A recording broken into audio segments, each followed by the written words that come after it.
Kung ayaw nyo mabilis masira yung kadena nyo, dapat nililinisan nyo, dapat nilulubricate nyo. Lalong-lalo na dun sa mga motor na nalulubog sa baha yung kadena. So napakahirap po yan kasi dun mabilis masira yung kadena. Ito, kagaya kahapon mga bro, basang-basa ito ng tubig dahil yung baha dito, umabot dito yung baha. Kaya ngayon maglilinis tayo ng kadena at maglulubricate tayo. Ito nga pala yung ginagamit natin na panlinis ng kadena. Ito po yung Pismire motorcycle chain oil cleaning agent. So napakadali lang gamitin ito. Napakaganda, napakadali, at napakamura. Mayroon siyang kasamang hose.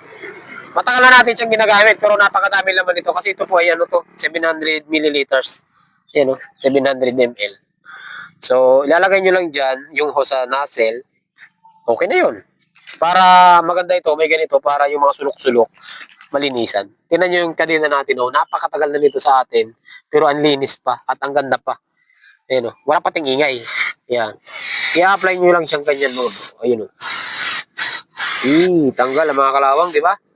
So, ganun lang yung pag-apply nito. Tapos, hindi lang natatapos dito. Ito naman yung ginagamit natin na pang chain lube, pang lubrication natin to.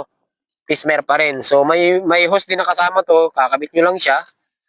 Tapos, ito yung gagamitin natin. Ayun, ito bumubula. Iba ito kaysa ginamit natin kanina. Ito naman yung pang lubrication. Lalagay nyo lang yan dyan. Yan. Tapos, itong isang motor pa.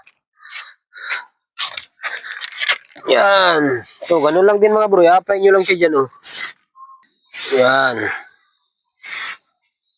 Sa mga gusto mag-order ng ganitong klaseng panglinis ng kadena, check nyo po yung Yellow Basket para po makapag-order kayo.